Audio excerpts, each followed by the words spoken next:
আমার মেয়েরা যখন ছোট ছোট তখন আমি একবার ঢাকা যাচ্ছি আমার 2 মেয়েকে সাথে নিয়ে। তো সেখানে 2-3 আত্মীয় বাড়ি বেড়াবো, এটাই উদ্দেশ্য ছিল। প্রথমে খালার বাড়ি যাব, তারপর আরেক আত্মীয় বাড়ি যাব, তারপর আরেক আত্মীয় বাড়ি যাব। আমার এক আত্মীয়র জন্য কিছু সন্দেশ কিনে নিলাম। তার খুব টাঙ্গাইলের সন্দেশের খুব একটা শখ ছিল, তার জন্য আমি 1 কেজি টাঙ্গাইলের সন্দেশ কিনে নিয়েছি তার বাড়িতে যাওয়ার জন্য।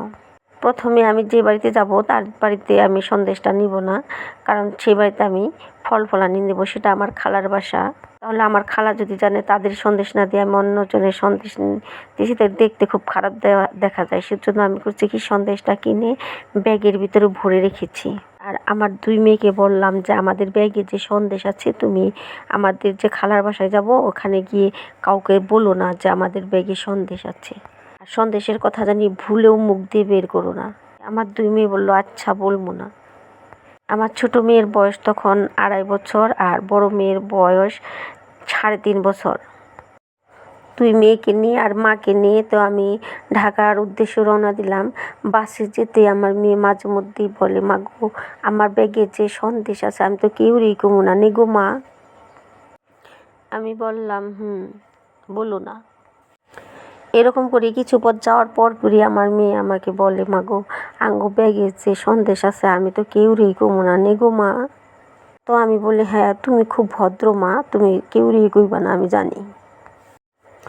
বড় মেয়ে ছোট মেয়ের বারবার ধমক দেয়, তুই এক কথা খালি বারবার কস কে, তুই চুপ থাকা হারস না, তুই খালি এক কথায় বারবার ঘুরা ঘুরা কস আর মনে করস।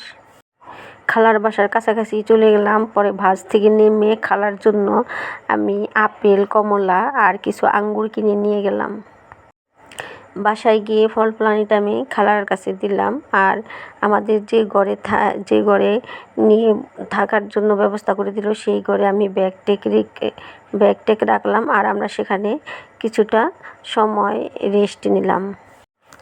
আমার ছোট মেয়ে সেই ব্যাগটা হাতাচ্ছে আর বলতেছে, মা এই ব্যাগে যে সন্দেশ আছে আমি তো কেউরই কমু না, নে গো মা। আমি বললাম, হ্যাঁ তুমি খুব লক্ষ্মী মেয়ে, তুমি কাউরই বলবা না এই ব্যাগে যে সন্দেশ আছে। তারপর আবারও বলতেছে যে, মা আমি কত ভালো না, আমি এখনও কেউরই কই নাই আমাকে ব্যাগে যে সন্দেশ আছে, না গো মা। আমি কইছি, তুমি অনেক ভালো এবং লক্ষ্মী মেয়ে, ব্যাগে যে সন্দেশ আছে তুমি কেউরই কও নাই এখনও। রেস্ট নেওয়ার পরে আমরা ডাইনিং রুমে গিয়ে বসলাম। খালু বসে আছে, সবাই বসে আছে, খালাতো ভাইয়েরা বসে আছে, আমি আমার 2 মেয়েরে নিয়ে, আমার সাথে আমার মা গেছে, সেও। আমরা ডাইনিং রুমে বসে গল্প করতেছি খালার সাথে, খালাতো ভাইদের সাথে বিভিন্ন বিষয় নিয়ে গল্প কথা বলতেছি, কিভাবে আসলাম সব নিয়ে, সংসার বিষয় বিভিন্ন বিষয় নিয়ে কথা বলতেছি। এমন সময় হঠাৎ করে আমার ছোট মেয়ে বলে উঠল, মা গো আঙ্গো ব্যাগে যে সন্দেশ আছে আমি অহনো কেউরই কই নাই। কথাটা বলার সাথে সাথে আমি আমার মেয়ের মুখটা চেপে ধরেছি। আমার খালু তেমন একটা বুঝতে পারেনি। আমার খালু আর খালাতো ভাই বললো যে, কেন কি বলছে, ও মুখ চেপে ধরছে কেন? আমাকে না কিছু না, এমনি।